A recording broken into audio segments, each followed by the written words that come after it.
Армысыздар, Нұрболат Трейд YouTube каналына тіркелушілер, яғни осы Нұрболат Трейд YouTube каналын тамашалаушылар. Бүгін сіздермен өте бір жақсы бір тақырыпты қозғамақпыз. Бұл тақырып трейдинг деген не жалпы? Трейдингте ақша табуға бола ма? Трейдинг казино ма? Трейдингті тез арада үйренуге болады ма? Міне осындай тақырыптарды қамтитын боламыз. Бірден тақырыпқа көшейік. Көп сөзден гөрі аз сөз алтын дейді. Жалпы трейдинг деген не? Трейдинг деген сөздің түбірі трейд, яғни сауда деген сөзден шыққан. Трейдинг деген қандайды бір өтіріктен бір сондай казино я болмаса тағы да басқа бір интернет алаяқтардың қолданатын бір құрал емес. Бұны қазір мен тереңірек түсіндіретін боламын. Кейбір тұстары казиноға ұқсас болуы мүмкін, бірақ ол білімсіз адамдарға. Біз енді кез келген уақытта, дәл қазіргі уақытта көптеген жаңа білімдерден қашпауымыз керек. Оны білуіміз керек. Ең болмаса сол білімді игермесек те, сол білімнен зияны мен пайдасын біліп жүруіміз керек. Қазір заман өте қатты дамып бара жатыр. Сондықтан біз бұл саланы ең болмаса білуіміз керек. Ал одан ары қарай тереңдетіп білім алатын болсақ, онда біз оны тереңірек оқу үшін осындай YouTube каналды, яғни тегін ақпарат алаңын біз пайдалануымыз керек.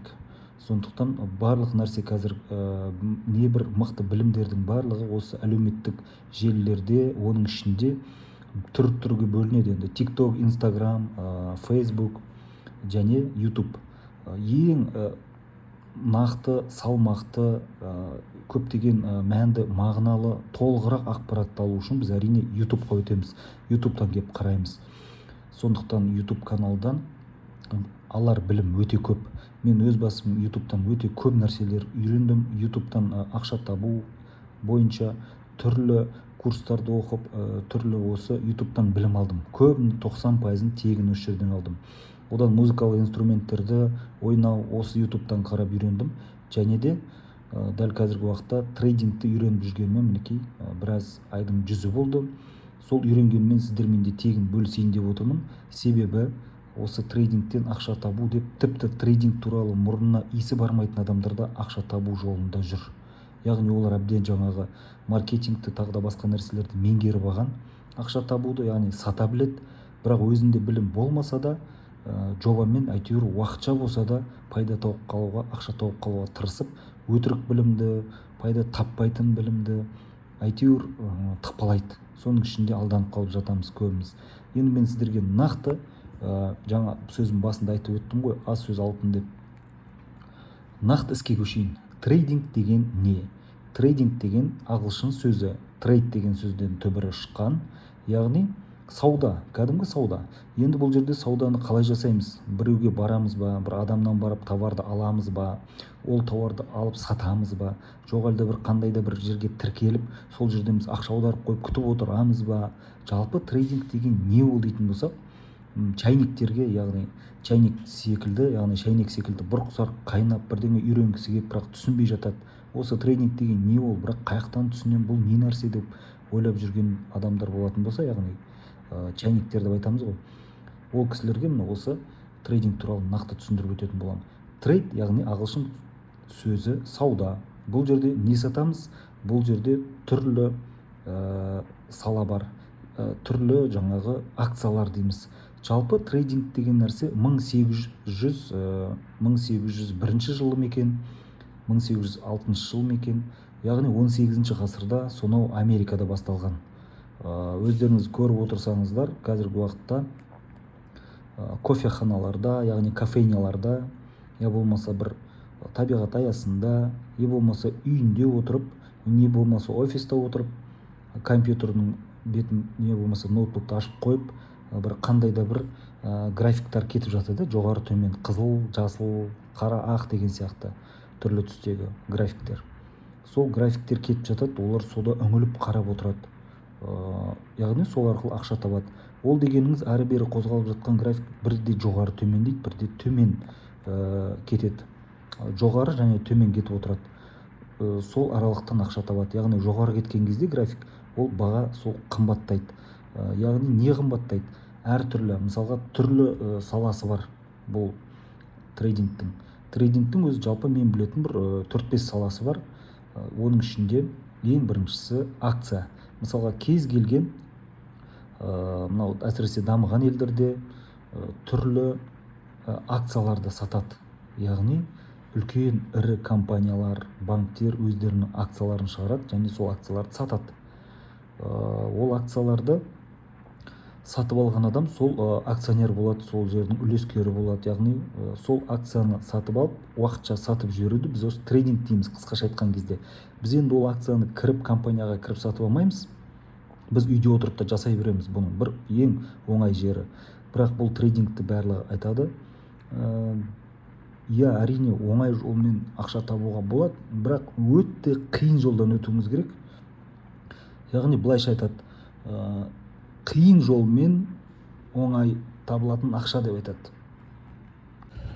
Енді біз акция дейміз, яғни мысалға өзіміздің күнделікті қолға ұстап жүрген, қазіргі жастар ұстап жүрген телефондар iPhone. iPhone-ның мысалға Apple компаниясы шығарады. Apple компаниясының да өзінің акциясы бар. Және Amazon дейді, және түрлі енді көптеген жаңағы компаниялар бар, ірі. Осы компаниялар өздерінің акцияларын шығарып сатады. Яғни өнімдерінен бөлек кәдімгі акция сатады. Бұл әлемдік биржа. Бұл бүкіл жаңағы тәуелсіз, бүкіл әлем кіре алады. Кез келген нүктеден кіріп осы саудаға қатыса алады. Кез келген адам, яғни 18 жасқа толған кез келген адам кіріп қатысып көре алады осы сауданы. Бұл жерде бірден кіріп кетіп, ақшаны сал жіберіп, жоғалту деген нәрсе бұл жерде жүрмейді. Яғни, ондай адамдар да бар, білмей жатып, көрмей жатып, сәл басын үйреніп кіріп кететін. Бірінші не нәрсені болса да адамдар қарап біліп, білім алу керек қой.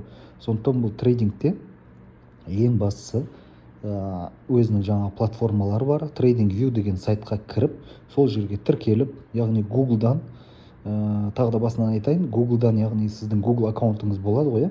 Ол Google аккаунтыңыздың бар жоғын қаяқтан білеміз. Біз кез келген YouTube каналдың астында комментарий егер сіз жаза алатын болсаң, онда сіздің Google аккаунтыңыз бар деген сөз. Жоқ болса, Google аккаунтты ашу қиын емес, оны YouTube-тан қарап отырып ашып алыңыздар.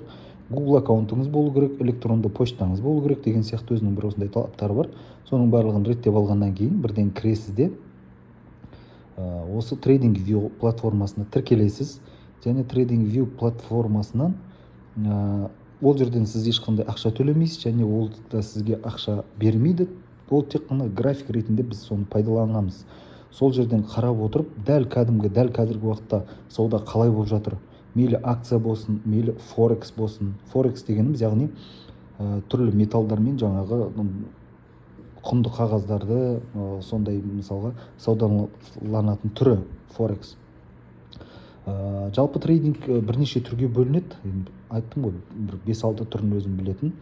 Оның ішінде мынау криптовалюта да бар. Біз енді криптовалютадан қанша жерден қорқып, қашып, құлағымызға түрпіде естіледі, мысалы криптовалюта, биткоин деген нәрселер. Оның барлығы да осы трейдингтің ішінде бар. Енді қарап отыратын болсақ, одан біз қашпауымыз керек. Дәл қазіргі уақытта электронды ақшаға өтіп кеттік қой. Біз электронды ақша деп Каспи басқа да құрылғыларды қолдану арқылы жасап жүрміз. Бірақ енді одан ары қарай криптовалюта дамитын болады елімізде. Кәдімгі криптовалютаны күнделікті дүкендерден ақша ретінде кәдімгі дәл ақшаны қалай пайдаланамыз, дәл солай криптовалютамен де есептесетін боламыз болашақта. Сондықтан бізде оны біле жүруіміз керек, құлағымызды түре жүруіміз керек. Сондықтан жалпы тақырыптан ауытқымайын. Трейдинг дегеніміз сонымен не болды? Бұл ешқандай да лохотрон емес. Әрине бұны лохотронға айналдырып жіберген, казиноға айналдырып жіберген адамдардың өздері. Бұны дұрыстап өте терең білім керек. Мысалға институтта да оқып, жоғары білімді алғаннан кейін барып жұмысқа алады ғой. 4 жыл, 5 жыл оқимыз, мысалға. Тіпті медицинада 7 жыл, 8 жыл, 9 жыл оқитындар бар. Сондықтан бұл жерде енді 7-8 жыл, 9 жыл оқысаң артық болмайды әрине, бірақ бұл жерде ең болмаса бір жыл білім алу керек, базалық білім алу керек. Мейлі бір жылды емес, тез қағып кететін адамдар 2-3 айдың ішінде білімді қағып алуына болады. Осы 2-3 айдың ішінде білімді қағып алып, содан кейін барып табысқа шығып жатқанда адамдар бар. Нақты түсініп алған адамдар, яғни фундамент бар. Яғни дәл осы саладан фундамент болмаса да басқа осыған ұқсас салаларды білетін адам болса бұны алып кетуі мүмкін. Сондықтан бұл жерде не білу керек? Бұл жерде бір көбейту таблицасын біліп формулаларды білудің қажет жоқ. Бұл жерде қарапайым ғана, енді қиындатпай оңайлатып айтайық. Бұл жерде тек қана айттым ғой жаңа, Google аккаунтыңыз болса және одан ары қарай TradingView сайтына кіріп тіркелсеңіз болды. Одан ары қарай сол жерде графикті ашып қарап отырып, сол жерден ары қарай сіз неңіз жасайсыз, және де түрлі саудаңыз жасайсыз. Сондай-ақ брокерлік компания деген болады, яғни біз бұл жерден бірден кіріп кетіп, соның ішіне акцияларын ақшамызды төлеп ала салмаймыз, ақшамызды тікелей ол жерге төлей де алмаймыз. Ол үшін біздің ортамызда делдал керек. Ол үшін ол кім? Ол брокерлік компания. Енді брокерлік компания дегеннен де көп адам шошып қорқып жатады. Брокерлік компаниядан қорқудың қажеті жоқ. Түрлі брокерлік компаниялар бар, соның ішінде ең сенімділері, күнделікті қолданып жүрген брокерлік компаниялар бар, солармен жұмыс істеуге болады. Сол брокерлік компанияға тіркеліп, және оны телефонымыздан приложение жүктеп аламыз. Брокерлік компанияның ол енді телефонымызда болады, біз телефон арқылы жасаймыз. Бірақ міндетті түрде графиктен қарап отырамыз. Графикті біз компьютерден немесе ноутбуктан, ең құрғанда планшеттен үлкен экраны неғұрлым үлкен болса, сол жерден қарағанымыз жөн. Неге? Себебі біз графикке қарап отырғанымызда график өседі, жоғарылайды. Біз тек қана сол жеріне ғана қарап отырмаймыз, оның өткен тарихына қараймыз. Яғни тарих қайталанады дейді ғой, сол сияқты өткен тарих, ол қай жерде қалай бұрылды, бұл жерде де сол жерден қайтуы мүмкін деген сияқты өзінің түрлі білімі бар. Сол білімнің бәрін игеру үшін көз алдымызда сайрап тұру керек барлығы.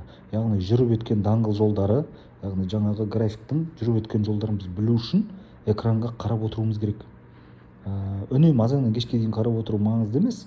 Әрине басында бір 2-3 ай бойы солай қарап отырған жөн болады. 5-6 сағат, 7-8 сағат, тіпті 12 сағат уақытыңыздың өзі аз болуы мүмкін, әбден білімді игеріп алғанша. Одан кейін күнделікті 2-3 сағаттан айналысып отыруға болады. Мен енді өзіме келетін болсам, бір $100-150 тапқан кездерім болды. Бірақ кейіннен қайтадан минусқа кетіп бара жатқан кезімнен бастап мен білімді одан ары қарай игеру үстіндемін дәл қазіргі уақытта. Және бұл жолда небәрі 7 айдың ішінде мен көптеген білімдерді игердім. Сонымен сіздермен тегін бөлісетін боламын. Арнаға жазылып қойыңыздар, одан ары қарай білімімізді жалғастыратын боламыз.